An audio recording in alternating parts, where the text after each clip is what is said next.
Ce qui fait les grands, ceux qui sont devenus grands, c'est le chemin par lequel ils sont passés. La souffrance ne me fait pas peur. La douleur ne me fait pas peur. Être incompris ne me fait pas peur. Être rejeté ne me fait pas peur. Lorsque les gens ne me tolèrent pas, ça ne me fait pas peur. Lorsque je reçois des critiques, ça ne me fait pas peur. Vous devez être un homme de douleur habitué à la souffrance. Une femme de douleur habituée à la souffrance. Et Dieu, pour vous y amener, il va permettre que vous puissiez traverser la vallée de l'ombre de la mort. Il va permettre que vous puissiez passer par là. Aujourd'hui, on ne vous prêche plus ça. Nous, ça nous a aidés lorsque nous nous sommes convertis. Ma soeur, tu n'as que 3 ans, peut-être 5 ans dans la foi. Mais déjà, tu commences à parler mal. Oh, depuis 5 ans. Sois patiente. Persévère. Tu ne sais pas le travail que Dieu est en train de faire en toi. Si Dieu n'a pas encore fini, laisse-le travailler. Parce que la différence entre un homme sauvé dans la richesse et dans l'abondance et un inconverti dans la richesse et dans l'abondance, la différence c'est au niveau de l'âme. Si mon âme est déjà restaurée, même si je voyais les choses de ce monde, ça ne va pas me perturber. Les femmes ne vont pas me perturber. L'argent ne va pas me perturber. Parce que mon âme a déjà été restaurée. C'est comme ça que je suis en train d'hésiter de dire ça. Dieu m'a interpellé un jour. Excusez-moi, je ne veux pas choquer quelqu'un. Mais il m'a interpellé un jour. Il m'a dit ceci. Je donne seulement ça dans une phrase. N'interromps pas les processus que j'ai entamés dans la vie d'un homme en lui trouvant une solution. Laisse-moi trouver la solution moi-même à la personne quand je verrai que c'est le moment opportun. Parce que moi j'avais l'habitude d'interrompre et Dieu m'a interdit. N'interromps pas. Laisse-moi aller avec la personne. Parce que quand tu interromps un processus, c'est que le résultat attendu ne va pas arriver. Je vous ai déjà dit dans cette église, le salut se fait en un coup. Je reçois le Seigneur Jésus, immédiatement je suis sauvé. Mais la conversion, la délivrance, c'est tout un processus. Il y en a pour qui ça peut prendre 2 ans, d'autres 5 ans. Ça dépend. Comme on dit en français, aux âmes bien nées, la valeur n'attend point le nombre d'années. Pour d'autres, ça peut prendre 10 ans la conversion. Frères, sœurs, accepte ce moment. Accepte-le joyeusement. C'est ce que Pierre nous dit. De l'accepter joyeusement, les multiples tentations et épreuves par lesquelles nous passons. Et Pierre nous dit que nous ne sommes pas les seuls. D'autres personnes sont soumises à ça. Parce que certaines personnes pensent que si lui traverse des moments très compliqués, c'est-à-dire il est le seul. Ou c'est-à-dire que Dieu ne le connaît pas. Et le deuxième point que je vais développer dans le thème que je développe, c'est-à-dire le jour de la détresse dans la divine miséricorde. Quel est le deuxième point que je vais développer? C'est que la douleur par laquelle nous passons devient notre force. La douleur par laquelle tu passes deviendra ta force. Ce qui fait les grands, ceux qui sont devenus grands, c'est le chemin par lequel ils sont passés. Comme un homme de Dieu a dit un jour qu'il a vu un jeune homme de l'église qui est venu le voir pour lui dire: papa, je vais avoir la même onction que toi. Il le regarde et il a pitié de ce jeune homme. Il dit: tu ne sais pas ce que tu demandes. Tu vois la fin d'un processus et tu ne connais pas les débuts du processus. Et beaucoup de gens sont comme ça dans l'église. Ils préfèrent la fin, ils veulent fuir le processus. C'est comme ça que nous avons de faux prophètes. C'est comme ça que nous avons de faux pasteurs. C'est comme ça que nous avons des chrétiens de dimanche et des chrétiens d'une année. Quelqu'un qui garde sa sainteté pendant une année. Quelqu'un qui se prive des choses pendant une année seulement. Deuxième année, il succombe. Il dit: c'est trop. Je ne peux pas supporter. C'est plus fort que moi. Tu dois être une femme et un homme habitué à la douleur, un homme de souffrance, un homme de douleur. Alors je disais, le deuxième point que je développe, c'est que notre douleur, notre peine, notre détresse, peu importe le nombre de temps que ça va prendre, plus ça dure, plus tu deviens très fort. Je te dis cela au nom de Jésus-Christ. Plus ça te fait couler les larmes, plus ça purifie ton âme. Plus tu pleures à cause de cette douleur, à cause de cette souffrance, plus ton âme est en train de devenir pure. Je te le dis au nom de Jésus-Christ. Tu te souviendras de moi le jour de la visitation de Dieu. Parce que quand vous prenez le passage de Proverbes, c'est comme ça que j'ai pris seulement un passage de Proverbes de David, un autre de Salomon son fils. Et je suis en train de jouer avec les deux. Quand vous prenez Proverbes, Psaume plutôt, David, vous allez voir un tableau qui comporte 3 étapes. Première étape, c'est l'étape où Dieu attire. Parce qu'il te conduit près des eaux paisibles et il dirige vers des verts pâturages, attrayant. homme berger. Et la troisième étape commence par la restauration de mon âme. C'est que manger, boire n'est pas la finalité devant Dieu. La finalité devant Dieu, c'est la deuxième étape, restaurer ton âme. Après cette étape finie, la deuxième, finit par le passage de l'ombre de la vallée de la mort, où il y a le bâton, où il y a la houlette. Et là-bas, il y en a qui sont fait marche arrière. Là-bas, il y en a qui y sont restés. Mais là-bas, il y en a aussi qui ont traversé. Et quand vous traversez, c'est là où maintenant Dieu vous dit, il dresse une table en face de vos adversaires. Et il commence à oindre d'huile ta tête jusqu'à ce que ta coupe déborde.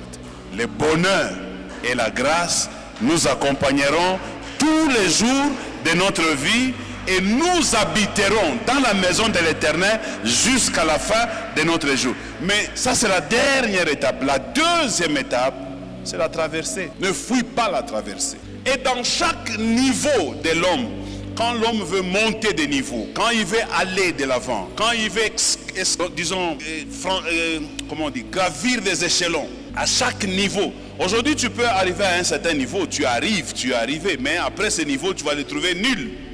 Ça, c'est la nature de l'homme. Après, il doit aller à un niveau supérieur. Tu cherches un diplôme d'État aujourd'hui et tu es capable de mourir pour le diplôme d'État. Mais dès que tu l'auras, le même jour, le soir, la joie va cesser. Tu vas commencer, tu as tout diplôme paquet. Aussitôt, tu commences à regarder celui qui est licencié. Et le jour que tu seras licencié, ça sera aussi comme ça. C'est que à chaque étape, pour aller d'une étape à une autre. Parce qu'il y a des gens, il y a des niveaux dans la vie, il y a des niveaux dans l'église. Il y a des niveaux spirituels dans l'église. Il y a des niveaux spirituels dans la divine miséricorde. Dans ces différents niveaux-là, pour y accéder, il y a encore un autre prix à payer. À chaque niveau, il y a un prix à payer. Il n'est pas dit que dès que tu as traversé la vallée de l'homme de la mort, c'est fini, tu es sorti. Non, tu n'es pas sorti. C'est un cycle qui vient de terminer, un autre cycle vient de commencer. Dans le deuxième cycle aussi, l'Éternel est toujours ton berger. Parce que tu ne réussiras pas sans lui. C'est lui qui va te conduire près des eaux paisibles, c'est lui qui va te diriger vers les verts pâturages. C'est encore lui qui va restaurer une fois de plus ton âme. C'est comme ça que je dis que la délivrance et la conversion est un processus. Et ce processus n'arrive jamais à la fin. Jamais. Jésus, tout puissant qu'il est à la croix, il a traversé ce moment-là. Qu'est-ce qu'il a dit? Mon Dieu, pourquoi m'as-tu abandonné? Il a senti l'abandon. Il a senti cela. Il a escaladé une étape. Il a franchi une étape. Il lui restait une autre étape. Il est descendu dans le séjour de mort. C'est une autre étape pour aller à un autre niveau. La première étape lui donne le fait que son sang nous lave, son sang nous purifie, sa mort nous a sauvés. Oui, cela ne suffit pas. Il reste une dernière étape. Le processus a recommencé, la souffrance. Jésus est allé dans les séjours de mort. Lui, le créateur. Il a passé un temps dans les séjours de mort. Il était au milieu de méchants, de brigands, là, dans les domaines de Satan. La Bible ne nous raconte pas tout ce qui s'est passé à l'intérieur. Le dernier combat de Jésus, c'était la résurrection. Il pouvait y rester. C'est comme ça qu'il a vaincu la dernière étape, la résurrection. Et je vous dis que le combat de Jésus n'est pas terminé. Le processus revient encore. Il doit venir me sauver moi. Ce qu'il a fait à la croix, c'était déjà bien. La résurrection, c'était déjà bien parce qu'il nous montre tous que nous allons prendre le même chemin. Et après, il nous montre que nous irons auprès du Seigneur. Mais après, il faut sauver les autres. Et il continue à le faire pour toi, pour moi, pour d'autres qui sont encore dehors. Jésus n'a pas de repos. Et vous ne savez pas ce que coûte le combat pour sauver une âme. Si le combat de la croix avait déjà tout résolu, pourquoi venons-nous à l'église? Pourquoi prions-nous? Pourquoi allons-nous évangéliser? La croix a résolu une certaine catégorie de problèmes. Il y a d'autres problèmes qui restent pour lesquels Jésus continue à travailler encore. Il travaille cette fois-ci en nous. Il travaille en toi. Jésus travaille. Lui-même un jour il a dit, jusqu'à présent, mon Père travaille. Moi aussi je travaille. Mon Père agit, moi aussi j'agis. Moi aussi, je peux dire ça aujourd'hui de lui. Jusqu'à présent, Jésus agit, moi aussi, j'agis. Dans ce monde, tu ne te reposeras pas. Le repos, c'est quand on quitte ce monde. C'est comme ça qu'on parle du repos éternel. Avant de quitter ce monde, bataille sur bataille. Tu es une fille, tu veux avoir un mariage, tu trouves un mari. Maintenant, le combat, il faut que ce mari te reste fidèle. Ok, tu réussis à le maintenir fidèle, mais ce n'est pas définitif. Il peut rester fidèle 5 ans. Après 6 ans, il craque. Donc c'est un combat. Un autre combat, des enfants. Dieu te donne des enfants, il faut les élever. Les enfants, ça complique. Tu peux dormir comme ça, l'enfant commence à pleurer à 1h du matin et l'enfant ne te dit rien. Un bébé de 6 mois ou de 4 ans ou de 4 mois va te dire quoi? Il pleure seulement. Tu te réveilles. C'est un autre combat là. Tu te bats pour ce combat. Un pasteur congolais qui vient en Afrique du Sud m'avait dit cette phrase ici. Je crois vous l'avoir déjà dit. Il dit, pasteur, nous nous battons beaucoup pour nos enfants, mais en réalité, les enfants ne nous appartiennent pas. Les enfants appartiennent à Dieu. Il m'a donné cette illustration, il me dit, regarde moi et ma femme aujourd'hui.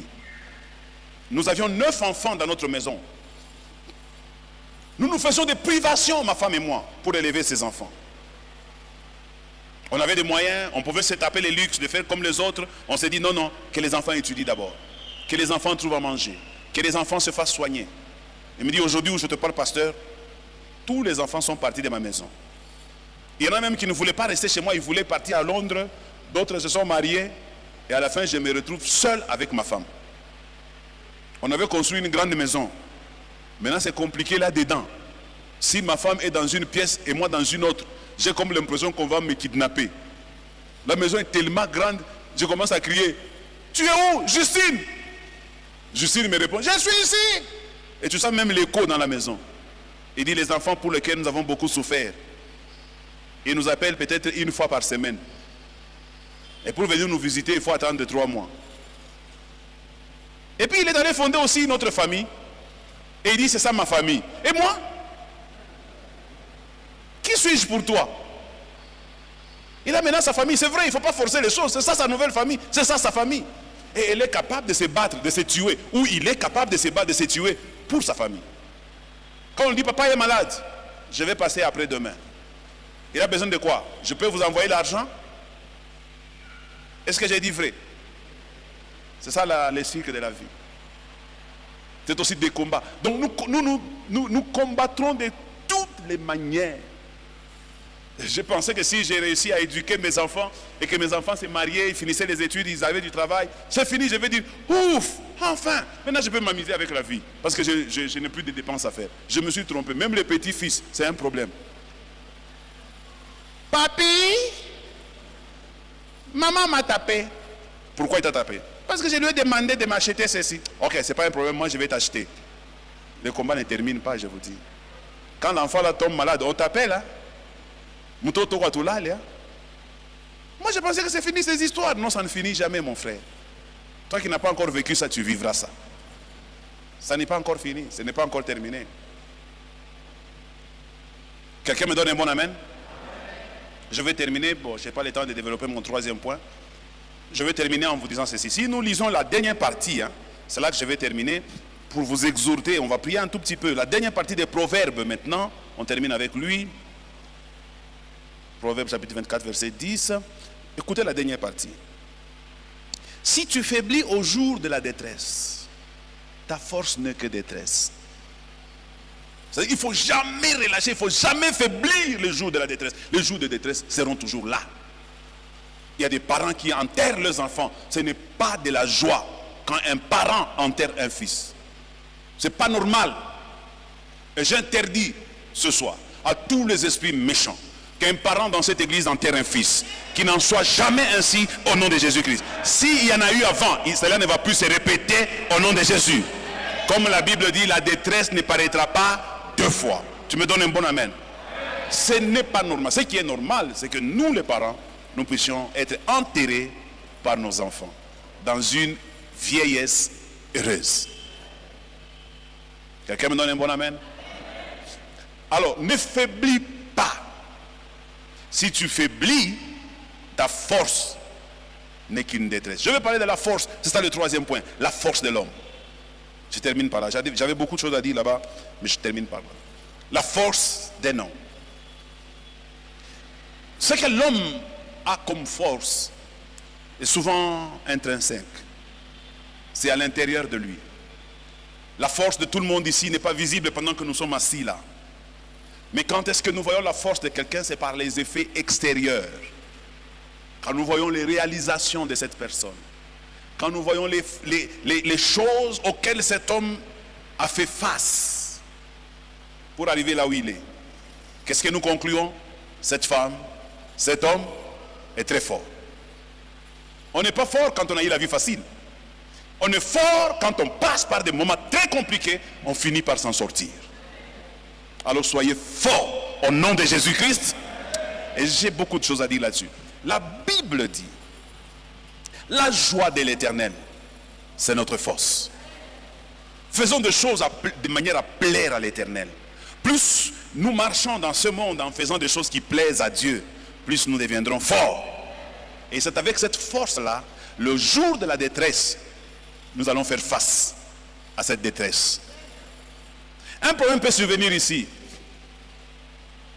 Et vous entendez quelqu'un dire, je n'ai pas de moyens pour pouvoir faire face à ce problème. Il commence à appeler, venez m'aider, parce que cette personne n'a pas assez de force. Mais il y a d'autres personnes, 10 fois plus que ce problème peut arriver à une autre personne, il n'a pas besoin d'appeler. Parce qu'il est tellement fort, il résout le problème en un clin d'œil, le problème est terminé. Quelqu'un me donne un bon amen? Je désire que Dieu vous donne cette force-là, afin que vous soyez capable, quelle que soit la détresse qui paraîtra dans votre vie, que vous soyez capable de la calmer, de la gérer, de la maîtriser, au nom de Jésus-Christ. Beaucoup de gens meurent dans nos hôpitaux, parce que nous n'avons pas des hôpitaux. Au Congo, si on a peut-être des hôpitaux ici à Lubumbashi, peut-être un, peut-être exagérément 2. Mais en réalité, on n'a pas des hôpitaux. J'ai discuté avec ma femme un jour à ce sujet. Je lui disais qu'on n'a vraiment pas des hôpitaux. Ah oui, SNCC. J'ai dit, calme-toi. Dieu a fait grâce, elle est tombée malade une fois, il y a longtemps, 10 ans. Je l'ai amenée en Afrique du Sud. Quand elle arrive en Afrique du Sud, elle est internée dans une des meilleures cliniques de l'Afrique du Sud, où elle a été traitée. Jusqu'aujourd'hui, elle a gardé les séquelles de ce traitement. Tout ce que j'ai retenu, c'est qu'un jour, elle me dit, au téléphone, parce que je n'étais pas avec elle, elle me dit, je suis bonne, je me comme anglais. Ben on nausha mai 3 fois par jour. Banakoba ni nausha mai busubuhi, midi banakoba ni nausha, magharibi ni nausha. Kisha niko tu na nguvu yangu ya kuweza kuda bukari mimi moyo. Mbebe nilisha saa bebe. Mimi naonyesha mnyashe mimi nitakula basi mama kama na tubamba unakuda wewe mnyeshe kashi naishi. Kama na tubamba tu atukunausha kashi naishi. Elle a compris qu'il y a hôpital et hôpital. Mais ici nous mourons aussi parce que nous n'avons pas de moyens de nous faire soigner. C'est pourquoi nous n'avons que Dieu nous guérisse des maladies, afin que nous ne puissions pas aller mourir dans ces hôpitaux. Un homme m'a dit, c'est un Camerounais, je crois, il dit, nos hôpitaux sont à refaire. Ce ne sont pas des hôpitaux, ce sont des mouroirs. Ce sont des endroits où les gens vont mourir. Je vous dis au nom de Jésus, il y a des gens qui meurent, si c'était dans d'autres cieux, ils n'allaient pas mourir. Des gens meurent même là où il ne faut pas mourir. Parce que vous n'êtes pas forts. Ceux qui sont forts, qu'est-ce qu'ils font? Ils affrètent un avion médicalisé qui vient de Londres ou de l'Afrique du Sud. On te met là-dedans, on commence à te soigner dans l'avion, avant même que tu n'arrives à destination. Regarde la force. Que Dieu donne cette force à cette église. Parce que si le jour de détresse vient et que tu n'es pas fort, ta force va diminuer et ta force ne sera que détresse. Ta force ne sera que détresse, nous dit Salomon. Moi, ma force ne sera pas détresse. Mwingine nguvu na mbakiria tu ni ya kulia. Kama mwana mfikia, il n'a rien d'autre à faire à part pleurer.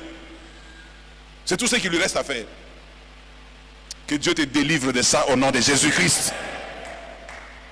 Je vais terminer mon message en vous disant ceci. Dans cette divine miséricorde, demandons à Dieu de nous rendre forts en nous faisant passer par le chemin que lui-même connaît. Tu ne seras pas fort par toi-même. Tu ne seras pas fort en faisant des choses telles que tu le veux. Tu deviendras fort si tu apprends à te laisser conduire par Dieu. Si Dieu, c'est lui qui est ton berger, tu n'as pas de choix. Tu n'as qu'à suivre le berger, même si tu vois de loin que là il t'amène, c'est la vallée de l'ombre de la mort.